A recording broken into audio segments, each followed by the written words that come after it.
வீடியோல நம்ம என்ன பார்க்க போறோம் அப்படின்னா, டேட்டா ஃப்ளோனா என்ன? டேட்டா ஃப்ளோல என்ன மாரி வெரிஃபிகேஷன்லாம் நடக்கும்? அண்ட் டேட்டா ஃப்ளோ எதுக்காக நம்ம அப்ளை பண்றோம்? அப்படின்றத பத்தி இந்த வீடியோல ஃபுல்லா டீட்டெயிலா என்டரா பார்க்க போறோம். ஃபர்ஸ்ட் வந்து டேட்டா ஃப்ளோனா என்னன்னு பார்த்தீங்கன்னா, பேக்கிரவுண்ட் வெரிஃபிகேஷன் ஓகேவா? ஸோ இதுல என்னலாம் வெரிஃபை பண்ணுவாங்க அப்படின்னு பார்த்தீங்கன்னா, உங்களோட எஜுகேஷன் சர்டிஃபிகேட்ஸ் அண்ட் உங்களோட midwife council registration certificate and உங்களோட எம்ப்ளாய்மென்ட் சர்டிஃபிகேட் அண்ட் உங்களோட பாஸ்போர்ட் இது எல்லாமே வெரிஃபிகேஷன் நடக்கிறது தான் இந்த டேட்டா ஃப்ளோ ப்ராசஸ்ன்னு நம்ம சொல்றது. ஓகேவா? ஸோ டேட்டா ஃப்ளோவில் எந்தெந்த கண்ட்ரிக்கெலாம் டேட்டா ஃப்ளோ அப்ளிகபிள் அப்படின்னு பார்த்தீங்கன்னா Dubai, Abu Dhabi, Qatar, Oman, Saudi Arabia. So இந்த மாதிரி அரப் கண்ட்ரிஸ் நாடுகளில் வந்து டேட்டா ஃப்ளோன்ற ப்ராசஸ் அண்ட் ஹெல்த் கேருக்கு மெயினாக குறிப்பிட்டு பார்த்தீங்கன்னா ஹெல்த் கேர் ப்ரொஃபஷனல்ஸ்க்கு. ஸோ கண்டிப்பாக நீங்கள் ஹெல்த் கேர் ப்ரொஃபஷனல் ஒரு ஜாப் எடுத்து போகணும் அப்படின்னு நினச்சிங்க அப்படின்னா கம்பல்சரி நம்ம டேட்டா ஃப்ளோ பண்ணி ஆகணும். ஸோ டேட்டா ஃப்ளோ பண்ணாமல் நம்ம இந்த கண்ட்ரிஸ்க்கு ஜாப் போக முடியாது. ஸோ நீங்கள் ஹெல்த் கேர் ப்ரொஃபஷனலாக இருக்கீங்க கண்டிப்பாக ஒரு அப்ராட் போகணும்னு நினைக்கிறீங்க அப்படின்னா, நீங்க ஃபர்ஸ்ட் ஸ்டார்ட் பண்ண வேண்டியது உங்களோட அட்டஸ்டேஷனும், சர்டிஃபிகேட் அட்டஸ்டேஷன் ஒரிஜினல் டாக்குமெண்ட் குடுத்து அட்டஸ்ட் பண்றதும். நெக்ஸ்ட் உங்களோட டேட்டா ஃப்ளோ. இது 2வது பாயிண்ட்டா நீங்க பண்ணி ஆகணும். ஓகேவா?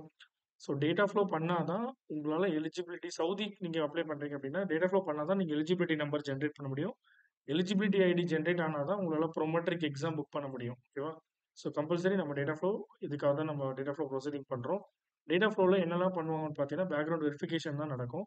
ஸோ நம்ம இதில் என்னெல்லாம் வெரிஃபிகேஷன் பண்ணுறாங்க அப்படின்றத பார்த்தீங்க அப்படின்னா, ஸோ வந்து ஃபர்ஸ்ட் நம்ம வந்து எஜுகேஷன் சர்டிஃபிகேட் வெரிஃபை பண்ணுவாங்க. நீங்கள் டிப்ளமோவோ டிகிரியோ என்ன படிச்சிருக்கோ அதை வெரிஃபை பண்ணுவாங்க. நெக்ஸ்ட் நம்ம எந்த கவுன்சிலில் பதிவு பண்ணியிருக்கோமோ அந்த கவுன்சில் சர்டிஃபிகேட் செக் பண்ணுவாங்க. நெக்ஸ்ட் தேர்டாக வந்து நம்மளோட எம்ப்ளாய்மெண்ட் சர்டிஃபிகேட் செக் பண்ணுவாங்க. ஓகேவா? ஸோ இதில் நான் இந்த சர்டிஃபிகேட் உங்களுக்கு சாம்பிளாக வச்சு நான் அதில் காட்டுறேன் உங்களுக்கு. ஸோ இதெல்லாம் என்னெல்லாம் வெரிஃபை பண்ணியிருக்காங்கன்னு காட்டுறேன். ஃபர்ஸ்ட் டேட்டா ஃப்ளோவில் என்னெல்லாம் இருக்கும் பார்த்தீங்கன்னா, ஃபர்ஸ்ட் உங்களோட அப்ளிகேஷன் நேம் இருக்கும். ஓகேவா? ஸோ உங்களோட பேர் இருக்கும். நெக்ஸ்ட் வந்து கேஸ் நம்பர் இருக்கும். அதுக்கப்புறம் பார்த்தீங்கன்னா, எந்த இஷ்யூ டூ வந்து யார் வெரிஃபை பண்றாங்க அப்படின்றது இருக்கும். சவுதி கமிஷனா, சவுதி ஹெல்த் ஸ்பெஷலிஸ்ட் வெரிஃபை பண்றாங்க அப்படின்னா, ஸோ சவுதி தான் உங்களோட அவங்க தான் வெரிஃபை பண்ண போறாங்க. So Saudi commission of health specialist. So இவங்க தான் உங்களோட டாக்குமெண்ட் வந்து வெரிஃபை பண்ண போறாங்க. ஓகேவா?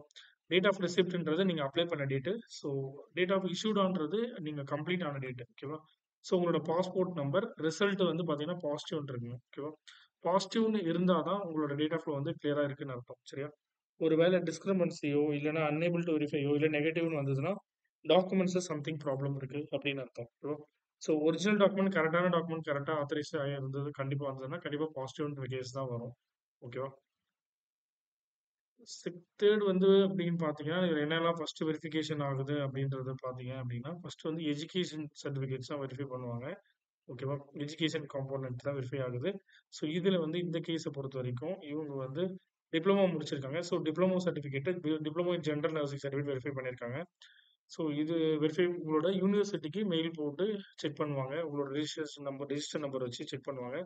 அப்படி இல்லைன்னா யூனிவர்சிட்டிக்கு நீங்க கொடுத்த ஸ்கேன் காப்பீஸோட ஒரு காப்பி அவங்க யூனிவர்சிட்டிக்கு மெயில் பண்ணிட்டு அதை வெரிஃபை பண்ணி கன்ஃபார்ம் பண்ண சொல்லுவாங்க. ஓகேவா? ஸோ இதுதான் உங்களோட எஜுகேஷன் சர்டிஃபிகேட்டோட வெரிஃபிகேஷன். ஓகேவா? ஸோ தேர்டா பார்த்தீங்கன்னா என்ன வெரிஃபிகேஷன் இதில் பண்றாங்க பார்த்தீங்கன்னா, கவுன்சில் ரிஜிஸ்ட்ரேஷன் கவுன்சிலோட சர்டிஃபிகேட் வெரிஃபை பண்றாங்க. இப்போ நீங்க வந்து டிகிரி முடிச்சுட்டு நீங்க தமிழ்நாடுல பதிவு பண்ணிருக்கலாம், இல்ல கர்நாடகால பதிவு பண்ணி ஒர்க் பண்ணலாம். ஸோ எந்த ஒரு ஸ்டேட்லனாலும் நம்ம கவுன்சில்ல பதிவு பண்ணி ஒர்க் பண்ணலாம். ஸோ அதுக்கான சர்டிஃபிகேட் வந்து இதில் வெரிஃபை பண்ணுவாங்க. ஸோ கவுன்சில் ரிஜிஸ்ட்ரேஷன் வந்து வேலிடிட்டி கரெக்டாக வந்து வேலிட்ல இருக்கணும். ஒருவேளை ரெனிவல்ல இருந்தது அப்படின்னா, ரெனிவல் ஆயிருந்தது அப்படின்னா, கண்டிப்பா அந்த ரிஜிஸ்ட்ரேஷன் ரெனிவல் சர்டிஃபிகேட்டும் வச்சு டேட்டா ஃப்ளோ பண்ணணும். அப்படி பண்ணணும். ஒரு வேளை அத விட்டுட்டீங்க அப்படின்னா, ஸோ வந்து மறக்காம அத பண்ணிடுங்க. ரெனிவலும் சேர்த்து பண்ணணும். அண்ட் ஒரு வேளை உங்களுக்கு வந்து இதுக்கப்புறம் தான் எக்ஸ்பைரி ஆகப்போகுது. நீங்க டேட்டா ஃப்ளோ அப்ளை பண்ணிட்டீங்க. ஸ்டார்ட் ஆயிட்டு இருக்கு. ஆனா இன்னும் ஒரு 10 டேஸ், 1 வீக்லயோ, 1 மந்த்லயோ எக்ஸ்பைரி ஆகப் போகுது அப்படின்னா, ஸோ கண்டிப்பா அது எக்ஸ்பைரிய ரினிவல் பண்ணிட்டு, டேட்டா ஃப்ளோ அந்த ரினிவல் காப்பியும் சேர்த்து திருப்பி நீங்க டேட்டா ஃப்ளோ போட்டா தான் உங்களோட எலிஜிபிலிட்டி நம்பர் ஜெனரேட் ஆகும்.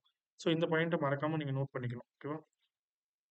ஸோ இதுலயும் வந்து வெரிஃபிகேஷன் பார்த்தீங்கன்னா, என்னென்ன வெரிஃபை பண்ணாங்கன்னா, கர்நாடகா கவுன்சில்ல பதிவு பண்ணியிருக்காங்க. ஸோ கர்நாடகா கவுன்சில்ல இந்த certificate registration certificate valid number வச்சு செக் பண்ணியிருக்காங்க. ஸோ 2016லேருந்து 2024 இப்ப கரண்ட்ல வேலிட்ல தான் இருக்கு. ஸோ அதனால அது வெரிஃபை ஆயிருக்கு. ஓகேவா? ஸோ 4வதா போற காம்போனன்ட் பார்த்தீங்கன்னா, உங்களுக்கு வந்து எம்ப்ளாய்மென்ட் செக் பண்ணுவாங்க. ஸோ இது வந்து பார்த்தீங்கன்னா, எம்ப்ளாய்மென்ட் செக் பண்றாங்க. எம்ப்ளாய்மென்ட் வந்து நீங்க ஒர்க் பண்ற ஹாஸ்பிட்டாலிட்டியோ, இல்லன்னா கிளினிக்கோ, மெடிக்கல் சென்டரோ எதுல ஒர்க் பண்றீங்களோ அத வெரிஃபை பண்ணுவாங்க. ஸோ இதுல வந்து என்ன இருக்குன்னு பார்த்தீங்கன்னா, நேம் ஆஃப் ஆர்கனைசேஷன் உங்களோட ஹாஸ்பிட்டல் நேம் இருக்கும். டெசிக்னேஷன் என்ன டெசிக்னேஷன் ஒர்க் பண்றீங்க? சில பேர் வந்து பார்த்தீங்கன்னா, சீனியர் ஸ்டாஃப் நர்ஸ் ஒர்க் பண்றீங்க. ஸ்டாஃப் நர்ஸா இருக்கீங்க. ட்ரெய்னியா இருக்கீங்க. ட்ரெய்னியா இருந்தீங்க அப்படின்னா, கண்டிப்பா உங்களோட டேட்டா ஃப்ளோல நீங்க இத போட்டும் பயன் கிடையாது. ஏன்னா உங்களோட எலிஜிபிலிட்டி நம்பர் எதுவுமே ஜென்ரேட் ஆகாது. ஸோ கண்டிப்பா ஒரு ப்ரொஃபஷனல் எக்ஸ்பீரியன்ஸ் உங்களுக்கு வேணும். ஸோ அதுக்கு நீங்க ஸ்டாஃப் நர்ஸாவோ, இல்ல சீனியர் ஸ்டாஃப் நர்ஸாவோ ஏதோ எந்த ஒரு பொசிஷன்ல இருந்தாலும் ஓகே செட் எடுத்துப்பாங்க. ஓகேவா? அண்ட் தேர்ட் பார்த்தீங்கன்னா, உங்களுக்கு வந்து பீரியட் ஆஃப் எம்ப்ளாய்மென்ட் எப்ப ஜாயின் பண்ணீங்க? என்ன பண்ணி இப்ப ரிசைன் பண்ணிட்டீங்களா? இல்ல கரண்ட்டா ஒர்க் பண்ணிட்டு இருக்கீங்களா? ஸ்டில் ஒர்க்கிங்ல இருக்கீங்களா? ஓகேவா? ஸோ அத வெரிஃபை பண்ணுவாங்க. சரியா?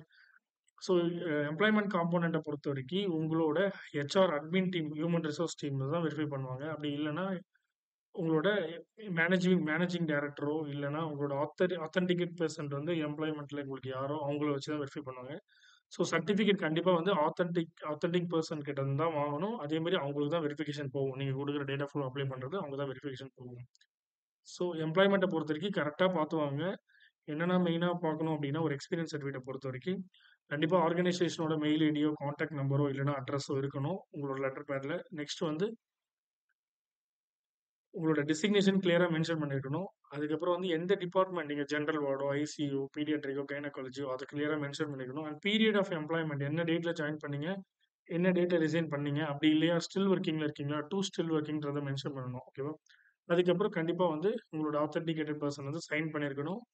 லெட்டர் வந்து நெக்ஸ்ட் வந்து சீல் இருக்கணும். கம்பல்சரி இது எல்லாமே இருந்தா தான் உங்களுக்கு வந்து வேலிடா இருக்கும். உங்களோட எம்ப்ளாய்மென்ட் வெரிஃபிகேஷன்ல. ஓகேவா?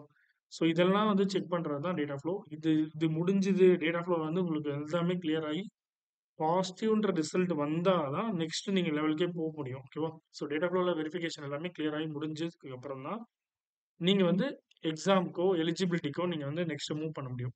ஸோ இதுதான் data flow. So data flow பத்தி நான் இந்த வீடியோல உங்களுக்கு எல்லாமே கிளியரா டவுட்ஸ் கிளாரிஃபிகேஷன் குடுத்துருக்கேன்னு நான் நம்புறேன். உங்களுக்கு இதுல ஏதாவது உங்களுக்கு டவுட்ஸோ, கிளாரிஃபிகேஷன்ஸோ இருந்ததுன்னா கண்டிப்பா கமெண்ட் பண்ணுங்க. ஸோ டேட்டா ஃப்ளோ வந்து கரெக்ட்டா இதெல்லாம் தெரிஞ்சுக்கிட்டு பண்ணுங்க. கண்டிப்பா உங்களோட கேஸஸ் வந்து கண்டிப்பா பாசிட்டிவா தான் வரும். ஸோ இது தெரியாம நெறைய பேர் வந்து பண்ணி ப்ராப்ளம்ல வருது. ஓகேவா? ஸோ இந்த வீடியோ வந்து நெறைய பேருக்கு ஒரு ஹெல்ப்ஃபுல்லா இருக்கும்னு நெனைக்கிறேன். ஸோ கண்டிப்பா இந்த வீடியோ உங்களுக்கு புடிச்சிருக்கும்னு நான் நம்புறேன்.